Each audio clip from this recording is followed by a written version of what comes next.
आपके साथ मैं हूं अंजना ओम कश्यप।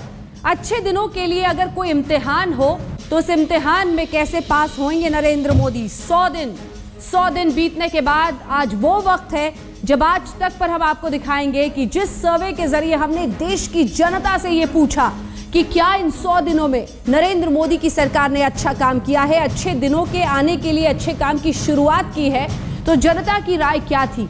सवाल सिर्फ एक अच्छे दिनों पर नहीं है, और भी कई सारे तमाम सवाल हैं, लेकिन उससे पहले आपको बता दें मेथोडोलॉजी ऐसे हुआ है ये सर्वे। सबसे महत्वपूर्ण चीज सर्वे का वक्त। जी हां, तारीख आपको पहले से बता दें कि कुछ दिन पहले यानी 3 से 14 अगस्त 2014 के बीच का किया हुआ सर्वे है। सैंपल 12,430, लोकसभा क्षेत्र हमने 108 कवर किए और राज्य 29।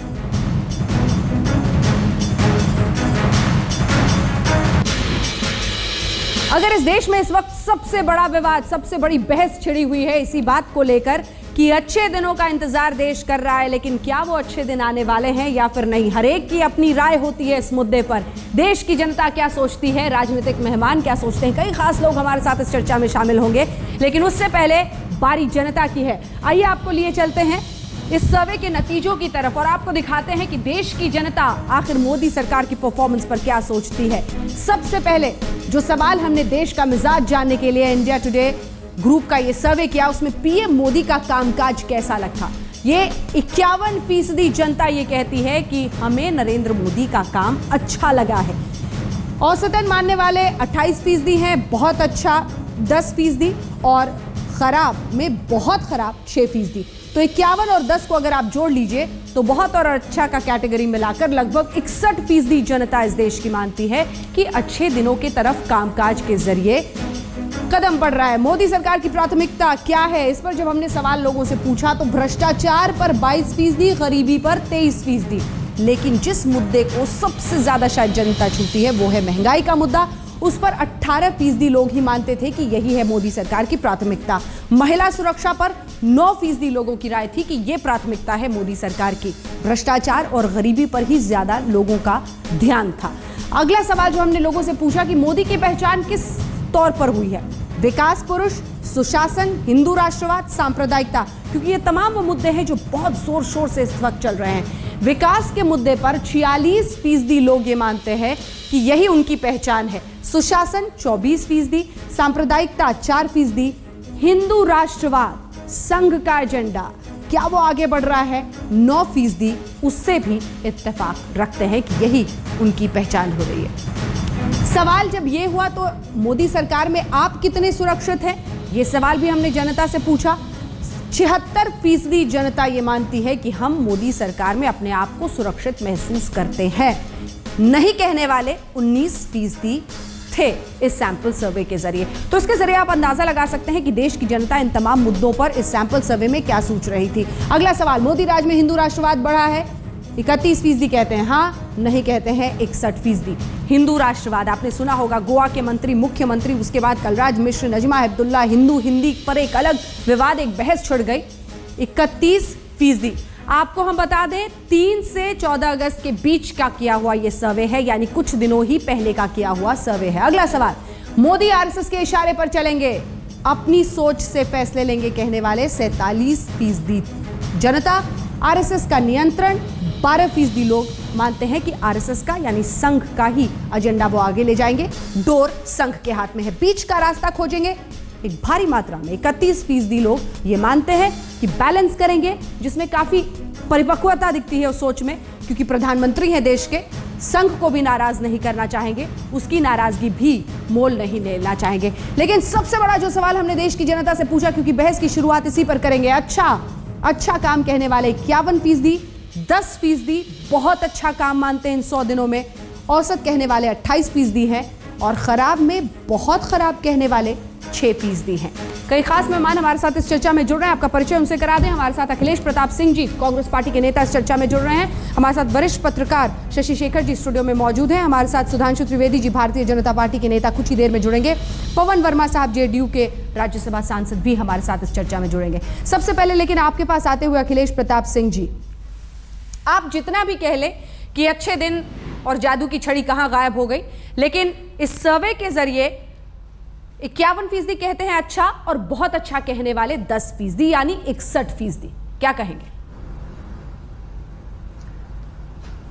अंजना, हम आपके सर्वे पे बहस करना नहीं चाहते, क्योंकि 12,000 लोग, उस पर कोई हमें आवश्यकता नहीं है। आप जो कर रहे हैं हमें उससे डिनायल भी नहीं है, आप क्या कर रहे हैं, ठीक है, आपका सर्वे अपना। लेकिन लोकतंत्र में सबसे बड़ा पैमाना जो होता है किसी की पॉपुलैरिटी का, वो सबसे पहला पैमाना होता है चुनाव।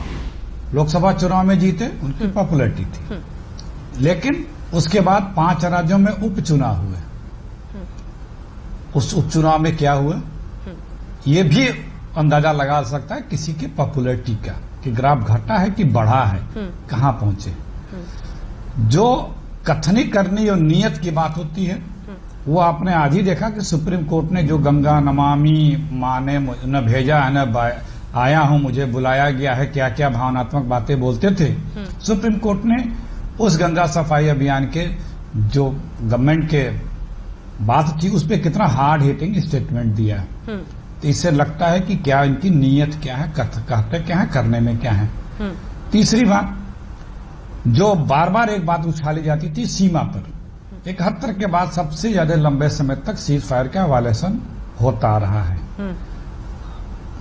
भ्रष्टाचार, लोकपाल लागू हो चुका है, लेकिन उस पर आप खामोश हैं। आपके मंत्री परिषद में 14 दागी मिनिस्टर्स हैं, तमाम और इन दौरान दागी लोग हो चुके हैं। मिनिस्टर्स ऐसे जो मिनिस्टर्स तजुर्बेकार नहीं है, जिनकी कोई उम्र नहीं है, और उनको 5-5, 6-6, 8-8 ऐसे मंत्रालय दिए गए हैं जो हैवी वेट माने जाते हैं, और वो बड़े जीनियस लोगों को दिए जाते रहे हैं, और वो स्टेट मिनिस्टर बना के दे दिए गए हैं जैसे रबर स्टैंप के लिए। तो बहुत सी बातें हैं जो कही जा सकती हैं इस 100 दिन की सरकार में। आप जापान का दौरा क्या ही ले लें, बड़ा शोर हो रहा है, ठीक है, बड़ा, क्योंकि जापान और हिंदुस्तान का आर्थिक राजनीतिक से अलावा सांस्कृतिक रिश्ता भी है। हमारा एक अपना कल्चर, एक दूसरे के कल्चर का सदियों पुराना रहा है। वहां पे न्यूक्लियर डील की बात की हुई नहीं, उसके अलावा हमें मिला क्या? हम बुराई नहीं कर रहे हैं, 2,10,000 करोड़ का निवेश मनमोहन सिंह जी गए थे। हाँ। उस वक्त हमने कई एग्रीमेंट भी किए। उस वक्त का निवेश बूंद बराबर नहीं है इस संख्या के सामने। उस वक्त का निवेश अखिलेश जी बूंद बराबर नहीं है इस संख्या के सामने, 2,10,000 करोड़। और आप जो तमाम बातें कह रहे हैं, वादा किया गया कि हम करेंगे, हाँ, उन बिंदुओं पर आएंगे, लेकिन वादा किया गया, कोई एग्रीमेंट हुआ क्या? शशि शेखर जी, कोई एग्रीमेंट हो गया किसी इंडिया गवर्नमेंट में और जापान में? जी हाँ, निवेश को लेकर इतना पैसा अगले 5 साल में, बिल्कुल ये करार हुआ है अगले 5 साल करते हैं, आएगा तो। देखिए, बिजली का पावर जनरेशन घट गया इस यूपीए सरकार के आने के बाद, जो सबसे बड़ी क्राइसिस की चीज होती है। 18,000 मेगावाट घटा जब से ये सब रूलिंग पार्टी बने हैं। तब बोलते थे कि गुजरात में जब बिजली जाती है तब लोग आश्चर्य करते हैं, हम आएंगे तो 24 घंटे सबको आपको बिजली देंगे। ठीक है, घट गया पावर जनरेशन हमारा। ठीक है, मैं लौटूंगी आपके पास। शशि शेखर जी भी हमारे साथ यहाँ पर मौजूद है। जी अखिलेश, अखिलेश जी के लिए ये 1 घंटा भी बहुत कम होगा। अखिलेश जी, जरा आप हमारी भी सुन लें। 2006 मई में जब मनमोहन सिंह जी गए थे टोक्यो, तो मैं भी उनके साथ गया था। और कल जब मैं मनमोहन सिंह का भाषण सुन रहा था, 3 अलग अलग भाषण उन्होंने टोक्यो में दिए, तो मैं सोच रहा था कि कनेक्ट करने की क्षमता में कितना ज़्यादा अंतर है, नंबर 1। नंबर 2, उस समय एक फैसला ये भी हुआ था कि 10 लाख लोग भारत से जाएंगे, वहाँ उनको रोजगार दिया जाएगा। वो फैसला सिरे नहीं चढ़ा। तो ऐसी बहुत सी चीज़ें हैं जो अच्छी होनी चाहिए थी, तब भी नहीं हुई। और एक बात मैं अंजना खुद भी मानता हूँ, हुकूमत में 100 दिन का समय बहुत नहीं होता जी। और तो अभी बहुत आकलन नहीं करने चाहिए। हालांकि एक रिपोर्ट कार्ड आपने बनाया है, इसका पूरा हक है, लेकिन हुकूमत कोई मल्टीप्लेक्स में चलता हुआ सिनेमा नहीं है कि पहले 100 दिन, पहला हफ्ता, दूसरा हफ्ता, इतनी कमाई। मुझे लगता है थोड़ा समय गवर्नमेंट को भी दिया जाना चाहिए। लेकिन जिस उपचुनावों का वो जिक्र कर रहे हैं, वो महत्वपूर्ण पैमाना हो सकता है उत्तराखंड से लेकर हर जगह। उत्तराखंड में जो उपचुनाव होते हैं, अखिलेश जी भी जानते हैं कि बहुत कंसंट्रेटेड होते हैं, और उस पर जो हुकूमत उस समय प्रदेश में होती है उसका बहुत असर होता है। तो ऐसे में कई उदाहरण दे सकता हूं, जब उपचुनावों के रिजल्ट कोई और थे, अगले विधानसभा जी लोकसभा चुनावों के परिणाम अलग थे, तो इसको अगर आप ऐसे देखें तो उपचुनाव कोई पैमाना नहीं है, क्योंकि गवर्नमेंट का बहुत कंसंट्रेटेड एफर्ट रहता है और सरकारी मशीनरी के दुरुपयोग के आरोप लगते हैं। लेकिन ये भी एक सच है, चूंकि उन्होंने कुछ महत्वपूर्ण बिंदु उठाए हैं। अगले 7 दिनों में कोयले की जबरदस्त कमी, बिजली को लेकर एक बहुत बुरी विकट परिस्थिति, ऐसा नहीं है पहले भी हिंदुस्तान ने झेला है और दिल्ली की क्या क्या हालत हर गर्मी में होती है वो भी सबके सामने है, लेकिन कुछ बड़ी चुनौतियां हैं जिन पर उनको अमल करना होगा और महंगाई एक ऐसी परेशानी बन सकती है जो बहुत परेशान करेगी। देखिए, कुछ चीज़ों को हम बहुत घालमेल करने लगे हैं। महंगाई, बहुत से स्टेट और केंद्र के रिलेशंस के भी कुछ आपस की उलटबाजियां हैं। अब जैसे ये बिजली वाला मामला है, हमने बिजली का संकट तो अगर पानी नहीं बरसा है तो बिजली का संकट इससे पहले भी कई बार देखा है। तो मुझे ऐसा लगता है कि हम अगर किसी पैमाने पर ये कहें कि 3 महीने में ही सब ठीक हो जाएगा, 1 महीने में सब ठीक हो जाएगा, तो जादू की छड़ी किसी के पास नहीं है, पर कुछ परिवर्तन दिखाई पड़ते हैं। क्या अच्छे काम 1 2 3 मैं सचिवालय मैं पहली बात, कोई भी जंग नियत से जीती जाती है। और जब मैं अगर किसी मंत्री से कोई बात करता हूँ, मैंने एक सचिव से बात की, मैंने कहा भाई आप तो इतने पुराने नौकरशाह हैं, आपको अंतर क्या लगता है? उन्होंने कैटेगोरिकली 3 बातें कही। वो बिल्कुल भी बायस्ड नहीं है, पिछली गवर्नमेंट्स में भी बहुत अच्छी स्थितियों में रहे। उन्होंने कहा कि धन पशुओं का दखल कम हो गया है, ये उनका कहना था, मैं इस पर कोई टिप्पणी नहीं कर रहा, इन्वर्टेड कॉमा में बोल रहा हूँ। दूसरा, उन्होंने कहा कि अब अफसरी करने का आनंद आ रहा है क्योंकि काम करना पड़ रहा है, हम सवेरे आते हैं और जिमखाना इमखाना बंद हो गया है। तीसरी बात उन्होंने कही कि मंत्री लोग हमारी सुन रहे हैं क्योंकि पीएमओ तक भी हमारी दखल है। अब आप इसे तानाशाही कहें या फोर्स का डिसेंट्रलाइजेशन संदेश है अखिलेश जी, वो तमाम ब्यूरोक्रेट से सीधे कांटेक्ट करते थे। मैं बता रहा, जो इन्होंने कहा शशि शेखर जी, उसी में से जवाब निकलेगा। हाँ। पहली बात, पानी की कमी के कारण बिजली का संकट हाइड्रो पे कम है, कोयले की कमी के संकट है जो 17-18 हजार मेगावाट है, ये कोयले की कमी के कारण है। 5000 मेगावाट सिर्फ एनटीपीसी के कोयले के कारण नहीं हो उत्पादन हो पा रहा है। अखिलेश जी एक चीज पे आप अटकेंगे ना सर, वक्त की कमी होती है टेलीविजन में। सवाल ये है कि ब्यूरोक्रेट्स को एक संदेश गया कि दफ्तर वक्त पर पहुंचना होगा और काम करना होगा, देर रात भी काम करना होगा, ये तमाम ऐसे सवाल है।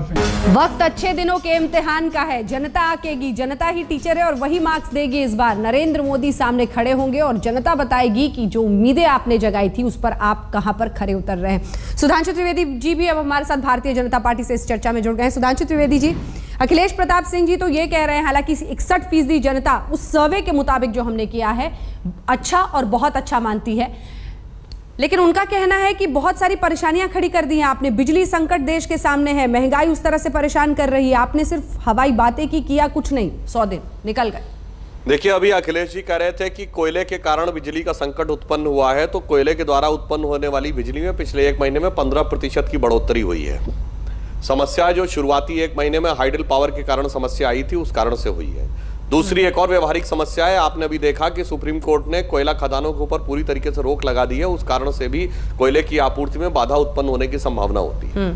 इन छोटी मोटी अड़चनों को छोड़ दिया जाए तो व्यापक परिप्रेक्ष्य में देखें तो सरकार ने अपना रुख और नियत और दृढ़ता हर क्षेत्र में दिखाई है। चाहे पहले दिन काले धन पर एसआईटी का गठन करना हो, या पाकिस्तान के साथ वार्ता को रद्द करना हो, पाकिस्तान के रुख को देखकर, या ब्रिक्स देशों में जाकर वहां पर अपना अलग बैंक बनाना और भारत में पहला सीईओ लाना हो, या फिर हर सांसद को गांव में एक गांव को गोद लेने की बात करना हो, जनधन योजना हो, चाहे डिफेंस में एफडीआई हो, सारे व्यापक परिप्रेक्ष्य में हम देखें तो इस सरकार ने इतने श्रेष्ठ कार्य किए हैं कि 5.7% की जो विकास की दर की एक झलक दिखाई पड़ी है। मैं नहीं कह रहा हूं कोई बहुत बड़ी बात है, ठीक है, इसमें आधा समय ऐसा था इन 3 महीने में जब कोई सरकार काम नहीं कर रही थी, चुनाव अपने चरम पे था, शेष 1.5 महीना हमारे कार्यकाल का था। हाँ, वो 100 दिनों में 5.7 हो गया, ये तो थोड़ा ज्यादा हो जाएगा बोलना जी।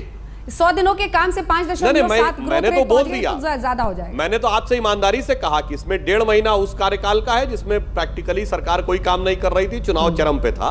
1.5 महीना हमारा है, पर उसमें जो बाजार ने संकेत दिखाए, जो निवेशकों का विश्वास दिखाए, कहीं ना कहीं इसमें उसका बड़ा भारी रोल है। इसको नकारना यथार्थ से आंखें मूंदना होगा। अखिलेश प्रताप सिंह जी, जरा ये बता दीजिए ना देश को कि राहुल गांधी ने इन 100 दिनों में क्या किया है। सवाल तो यह है कि कांग्रेस इतिहास की अपनी सबसे बुरी परिस्थिति में इस वक्त पहुंच गई है। एक देश को मजबूत विकल्प देने के लिए, विपक्ष देने के लिए आप लोग क्या कर रहे हैं? राहुल गांधी ने क्या किया 100 दिनों में? हम लोग अपने विपक्ष की भूमिका निभा रहे हैं। अभी जिस सरकार को समय मिला है 5 साल का, वो सरकार अपना काम करके अपने वादे करके दिखाए, क्योंकि हम तो अभी रिजेक्ट हुए हैं ना, जो सेलेक्ट हुए हैं वो बताएं। और बीजेपी तीसरे साथी ने अभी कहा कि कोयले के खदानों पे स्टे लगा था, इन पे नहीं लगा हुआ है जहां सप्लाई हो रही है। ये तीसरी बात अंजना है, आप जिन लोगों से सर्वे किए हैं उन्हीं लोगों को अगर हम इस सरकार के बारे में एक क्वेश्चनियर बना दें, क्वेश्चनियर के ऊपर बड़ा डिपेंड करता है, क्वेश्चनियर बना दें तो यही लोग इस सरकार के बहुत से मुद्दों पे बहुत माइनस मार्किंग कर देंगे। हम पहुंचेंगे, हमने सब हेडिंग्स भी बनाई है, उसमें हम जाना नहीं चाहते हैं। जैसे अभी हम सवाल कर लें कि क्या यह सरकार कम्युनल एजेंडे को आगे बढ़ा रही है? जब पुरस्कृत किए जा रहे हैं कम्युनल लोग, पुरस्कृत किए जा रहे हैं, कोई मंत्री बनाया जा रहा है, कोई राष्ट्रीय अध्यक्ष बनाया जा रहा है, अखिलेश जी किसी को नहीं। सरकार का ये भी एक पहलू है, पार्ट है। सवाल पूछा आप बोल कुछ रहे हैं, लेकिन नहीं हम उस पर नहीं जा रहे हैं। हम इंतजार कर लीजिए, 8:30 में हम ये सवाल भी बताएंगे। हमने ये भी पूछा है कि क्या संघ का एजेंडा चलेगा, क्या हिंदू राष्ट्रवाद हावी हो रहा है, सब नहीं कर रहे हैं। हम ये कह रहे हैं कि ये भी तो फैक्ट है ना कि जो सबसे बड़े आरोपी हैं इस देश में दंगा के, वो राष्ट्रीय अध्यक्ष आपके पार्टी के बने, आपका टेस्ट बताता है। ये सब भी पूछेंगे, पहले अभी कामकाज का हिसाब तो ले लें। आप नहीं, ये भी पक्ष कैसे छूट जाएगा? आपका विजन क्या है? आप किस पक्ष के बारे में कुछ राय रखते हैं, तभी तो ऐसे लोगों का पुरस्कृत कर रहे हैं। किसी को जज कैटेगरी दे रहे हैं, किसी को मंत्री बना रहे हैं, किसी को यूपी बाय इलेक्शन का इंचार्ज बना रहे हैं, कोई कुछ भी बोलता रह रहा है, तो इससे आप बच नहीं सकते हैं। ठीक है, इन आरोपों पर आएंगे, 8:30 बजे आएंगे, 8:30 बजे आएंगे इन मुद्दों पर। शशि शेखर जी, सवाल यही है कि वो कह रहे हैं कि अभी तो हम को आराम करने के लिए जनता ने टाइम दे दिया है, लेकिन एक मजबूत विपक्षी नहीं है इस देश के पास, फिर कहेंगे रोएंगे कि ये तो मोदी मोदी हो रहा है। संसद का पूरा एक सत्र चला गया, अगर ये 100 दिन का हिसाब ले और दे रहे हैं तो संसद के सत्र का भी हिसाब इनको देना चाहिए। कौन सी इन्होंने बड़ी भूमिका अदा की, किस तरीके से सरकार को ये घेर पाए, नहीं घेर पाए। समय की अगर इन्हें ज़रूरत है तो ठीक है, 5 साल के लिए चुनाव हुआ है तो इनका भी समय आएगा विपक्ष का। लेकिन आपका सवाल बड़ा जेन्युइन था। ये लोगों के जहन में ये सवाल उठता है कि अगर विपक्ष की सीटें कम हो गई हैं तो क्या उसे बिल्कुल मृतप्राय स्थिति में चला जाना चाहिए या कम से कम अपनी आवाज़ बुलंद करनी चाहिए। अफसोस ये है कि विपक्ष भी ए और बी टीम की तरह खेलता है इस देश में। ऐसा लगता नहीं कि विपक्ष बहुत सार्थक विपक्ष है। जब ये इधर होते हैं तो एक तरह की बात करते हैं, वो उधर होते हैं तो एक तरह की बात करते हैं। लेकिन मैं सिर्फ एक बात कहना चाहता हूं कि जनता ने अपना फैसला सुना दिया है और अभी हमें जनता के फैसले के साथ, अभी तो 100 दिन हुए हैं, ऐसे कई सैकड़े और देख रहे हैं। हाँ, अभी तो 100 दिन ही हैं 365 में से, और 365 गुना 5 दिन दिए हैं कम से कम एक बार के अपने वोट से जनता ने। लेकिन 10% लोग बहुत खराब भी मानते हैं सुधांशु त्रिवेदी जी, और उनको भी समझना पड़ेगा आपको कि उनकी चाहत क्या है, कहां पर आप खरे नहीं उतरते। मोदी सरकार बनने के साथ ही एक बहस ये छिड़ गई थी और विवाद भी और कई सारी थ्योरीज भी कि किसे कौन सा मंत्रालय देंगे, अपने हिसाब से देंगे। नरेंद्र मोदी कुछ फेवरेट्स चुनेंगे, जो उनके अच्छे बुक्स में नहीं रहे उनको अलग रखेंगे। तो उस कैबिनेट पर जो सवाल हमने जनता से पूछा कि कैबिनेट को लेकर जनता की राय क्या है, वो आपको जरा दिखा देते हैं, क्योंकि देश की जनता ये मानती है, सर्वे के मुताबिक, ये सर्वे जो हमने 3 से 14 अगस्त के बीच में किया था, उसमें सर्वे में ज्यादातर लोग ये मानते हैं कि कैबिनेट जो उनकी है वो अच्छी है, जो भी कैबिनेट उन्होंने चुना है उस पर भरोसा देश कर रहा है। और 78% लोग मानते हैं कि अच्छी कैबिनेट है, 9% इसे खराब मानते थे। लेकिन जिन बिंदुओं पर अखिलेश जी आए थे उसको भी जरा आपको दिखा दें, फिर चर्चा की शुरुआत करेंगे। मोदी की कैबिनेट के बाद हमने ये भी पूछा था कि हिंदू राष्ट्रवाद को लेकर क्या सोचती है देश की जनता, और संघ को लेकर क्या है लोगों की राय, क्योंकि कांग्रेस बार बार कहती है संघ के हाथ में होगी डोर। इधर देखिए, जब मोदी राज में हिंदू राष्ट्रवाद क्या बढ़ा, 31% कहते हैं हाँ, नहीं कहने वाले 61% हैं। संघ का सवाल भी जल्दी से ले लेते हैं, फिर चर्चा की शुरुआत करेंगे। मोदी आरएसएस के इशारे पर चलेंगे क्या, अपनी सोच से फैसले लेंगे, ये कहा 47% ने। लेकिन इसके साथ ही आरएसएस का नियंत्रण होगा, ये कहने वाले 12% थे। और दिलचस्प ये, बीच का रास्ता कोई निकालेंगे, 31% लोग ये भी मानते थे। तो इसी पर अब सवालों की शुरुआत करते हैं और सीधे चलते हैं सुधांशु त्रिवेदी जी के पास। सुधांशु त्रिवेदी जी, 31% ये कहते हैं कि बीच का रास्ता निकालेंगे, इसका मतलब यही है कि संघ का एजेंडा तो रहेगा, खुश करके, और उनकी नाराजगी मोल नहीं ली जाएगी। देखिए, इसमें किसी की नाराजगी मोल लेने की बात ही नहीं है। मैं तो यहां पर एक बात कहना चाहूंगा कि हमें थोड़ा अपनी सोच में, मानसिकता में बदलाव लाना चाहिए। संघ के एजेंडा का मतलब क्या है? हिंदू मतलब अगर आप ये कहें, हिंदू राष्ट्र, मैं पूरी जिम्मेदारी से कहता हूं हिंदू राष्ट्र, मोहन भागवत जी ने साफ कहा हिंदू राष्ट्र होना चाहिए कि इस देश में 60 साल से मार्क्स और मैकाले का एजेंडा चला है, जिसने वो इतिहास पढ़ाया है कि शिवाजी लुटेरे थे, महाराणा प्रताप सनकी देशभक्त थे, गुरु तेग बहादुर ने लॉ एंड ऑर्डर की प्रॉब्लम क्रिएट की थी, चंद्रशेखर आजाद और भगत सिंह आतंकवादी थे। अगर हम इसके अंदर कोई परिवर्तन की बात करते, आप कहते हैं संघ का एजेंडा। अरे आंखें खोलिए, देखिए कि एजेंडा क्या था। इसलिए वो कोई एजेंडा नहीं है। संघ का एजेंडा सिर्फ एक है, भारत और भारतीयता को सही पर्सपेक्टिव में रखना, जिसको कि औपनिवेशिक मानसिकता से लेके वामपंथी मानसिकता के चलते हुए बहुत विकृत स्वरूप में प्रस्तुत किया गया है, उन चीजों को सही परिप्रेक्ष्य में रखना। कि आप समझ लीजिए, योग तो छोड़िए, सूर्य नमस्कार तक सांप्रदायिक हो गया है, वंदे मातरम, राम राज्य तो छोड़िए। मतलब आप कहते हैं योग सांप्रदायिक है, नहीं पढ़ाया जाना चाहिए। सूर्य नमस्कार यदि कर दिया गया, जो एक्सरसाइज है फिजिकल मध्य प्रदेश के स्कूलों में, तो साहब वो सांप्रदायिक है। इसलिए मैं ये कह रहा हूं कि मुझे इस वाक्य के ऊपर ही पुनर्विचार करने की आवश्यकता है कि संघ का एजेंडा जैसे कोई निगेटिव चीज है। अरे ये कोई एजेंडा नहीं है, भारत और भारतीयता को सही परिप्रेक्ष्य में रखने का एजेंडा। पवन वर्मा जी, आप लोगों के मुस्लिम तुष्टीकरण ने देश को डुबा दिया, इसीलिए भारतीय जनता पार्टी अब आगे बढ़ रही है एक अलग सोच के साथ। नहीं, भारतीय जनता पार्टी आगे बढ़े, एनडीए सरकार कामयाबी प्राप्त करे, हम तो खुशी हैं, देश के लिए अच्छा है। और अभी चुनाव हुए, इतनी बड़ी बहुमत मिली है, अभी मैं समझता हूँ लोकप्रियता तो रहनी चाहिए। आश्चर्य ये है कि कुछ सर्वेज में अभी से लोग कह रहे हैं, और काफी बड़ी तादाद में, कि उम्मीदों से कम अब तक सरकार अपने वादों पर उतरी है।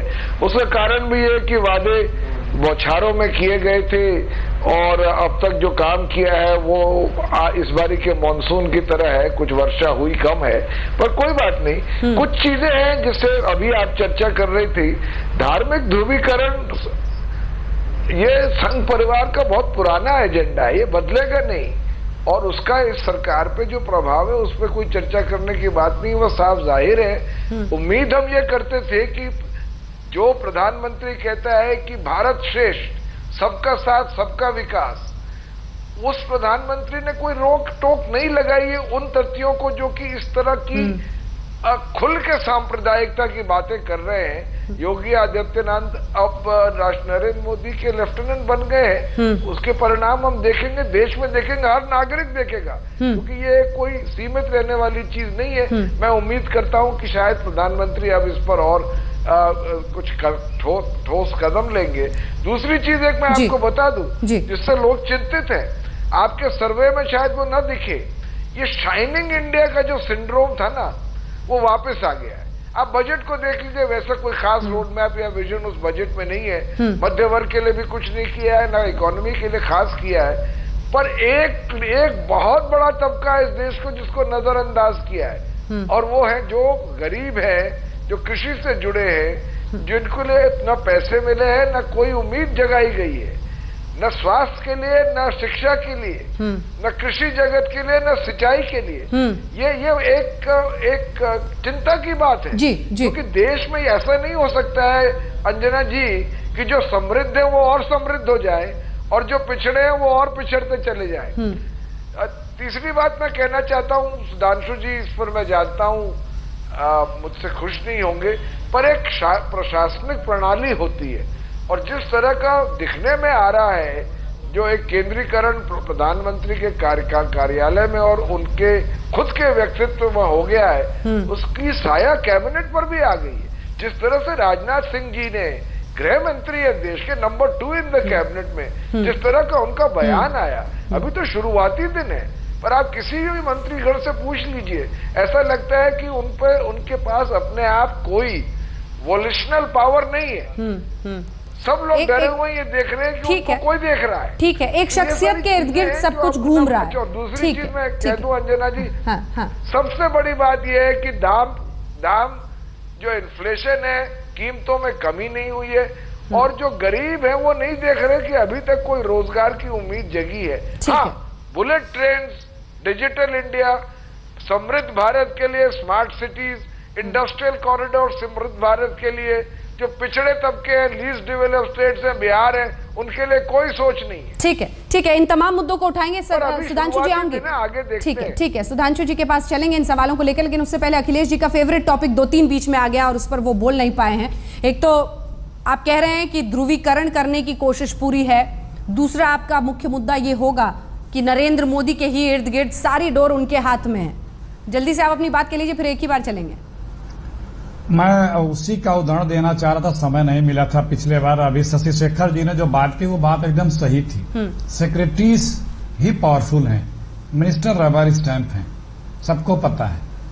तो ये कोई छुपाने वाली चीज नहीं, छुपा नहीं है। अपने स्टाफ में एपीएस पीएस रखने की छूट मिनिस्टरों को नहीं है, तो मिनिस्ट्री में वो कितने मंत्री रहते हुए भी कितने बौने हैं, इसको बताने की सरकार। मैं जो कह रहा था वो आशय अखिलेश जी ये नहीं था। हाँ। जिन जगहों पर जिन मंत्रालयों में जब छूट मिली थी तो उनका असर क्या हुआ और उसका फायदा और नुकसान क्या हुआ, हम लोगों को कभी कभी दुख होने लगा था हर रोज की घोटाले की खबरें छापते हुए भी। तो मुझे ऐसा लगता है कि अगर कोई थोड़ा सा छल्ली लगाए है किसी चीज में तो कोई बुरी बात नहीं। लेकिन क्या आप ये मानते हैं कि मंत्रियों को लिबर्टी है अपने मंत्रालय में? क्या उनको डिसीजन लेने की लिबर्टी है? उनको फाइल भेजने की लिबर्टी है क्या? किसी मंत्रालय में अपना स्टाफ रखने की भी जब लिबर्टी नहीं है तो इसी से अंदाजा लगाया सकता है। यूपीए में तो प्रधानमंत्री को लिबर्टी थी या नहीं, ये सवाल पूछे जाने लगा था। अखिलेश जी, ये बाकायदा प्रेस नोट जारी हुआ डीओपीटी से। अखिलेश जी, यूपीए में तो प्रधानमंत्री को ये लिबर्टी है या नहीं, ये सवाल उठने लगा था।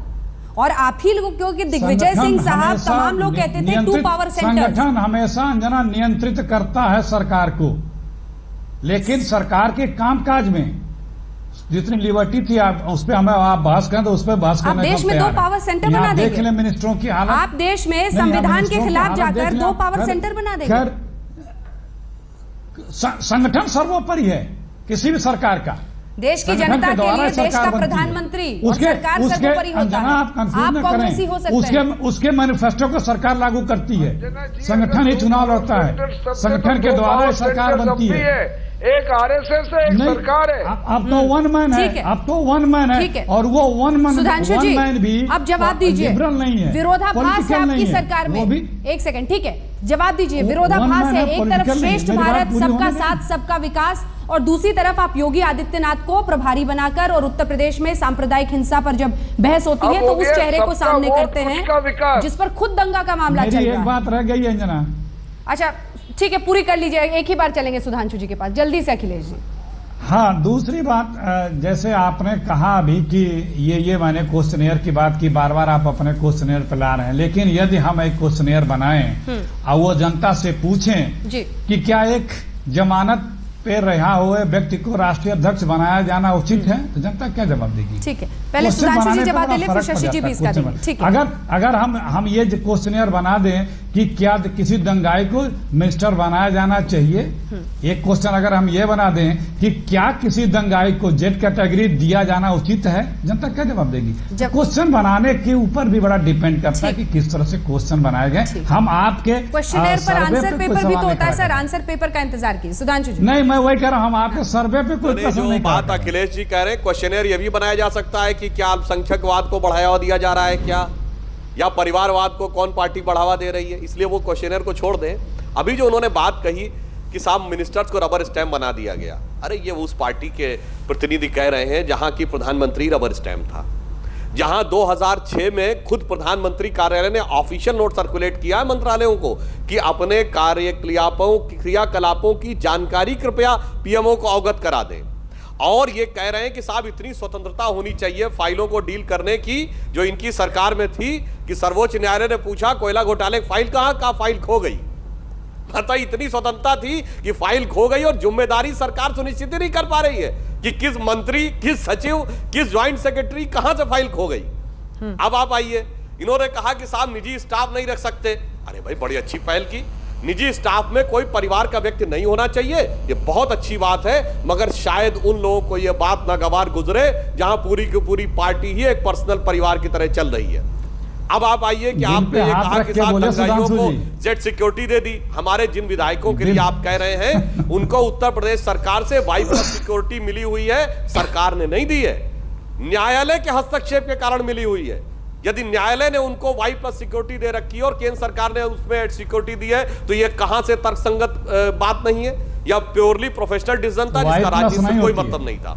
अब चौथी बात इन्होंने कहा योगी आदित्यनाथ की बात, तो जो कुछ योगी आदित्यनाथ ने कहा है वो सदन के पटल पर कहा है। सदन के पटल पर बोलने की मर्यादाएं हैं, नियम है। यदि इनको प्रतिकूल लगा तो इनको स्पीकर को नोटिस देना चाहिए कि यह बात इन्होंने गलत कही है, यह बात असंसदीय कही है। यदि असंसदीय है तो बात उठाई जाएगी। ये तो आपकी लाइन है, हम क्या कह रहे हैं कि आप गलत कह रहे हैं। ये तो आपकी विचारधारा है कम्युनल, ये तो आप अपने विचारधारा पे चल रहे हैं। हम कब कह रहे हैं कि आप अपने विचारधारा को बदल दिए हैं? हम तो ये कह ही रहे हैं कि आप अपने उस विचारधारा पे चल रहे हैं। एक ब्रेक के लिए मुझे मजबूरन रुकना पड़ रहा है, लेकिन मैं शशि जी 2 लाइन में आपसे एक जवाब जानती हूँ। क्या एक विरोधाभास है वाकई, विकास भी एक तरफ और नीचे नीचे ध्रुवीकरण भी योगी आदित्यनाथ के चेहरे को आगे करके? देखिए, ये राजनीति है, राजनीति में वोट बटोरने का भी की व्यवस्था करनी पड़ती है लोगों को। तो इस तरह के आरोप ये लगा रहे हैं, इन पर इसी तरीके के पलटवार भी किए जा सकते हैं। अगर किसी ने सांप्रदायिक ध्रुवीकरण किया है तो दूसरों ने उसका फायदा उठाया है, जातीय ध्रुवीकरण किए गए हैं। और हमारे लोकतंत्र की ये त्रासदी है कि ये तमाशे हमने 50 बार देखे हैं, पर एक अच्छाई भी है। जब लोग त्रस्त हो जाते हैं तो उस तरह के फैसले सुनाते हैं, जो फैसला हम और आप आज देख रहे हैं। उसका सामना करना पड़ेगा और हर पार्टी को करना पड़ेगा। वक्त शायद जनता ले, लेकिन समझ ही जाती है कि उसके बांटने की कोशिश में नुकसान अंततः उसका होता है। मोदी सरकार के 100 दिनों में अच्छे दिनों का इंतजार तो इंतजार ही रह गया, लेकिन ध्रुवीकरण की एक जबरदस्त कोशिश दिख रही है जमीन पर। यह आरोप है सुधांशु त्रिवेदी जी, इसका जवाब। जी, मैं आपका प्रश्न सुन नहीं पाया।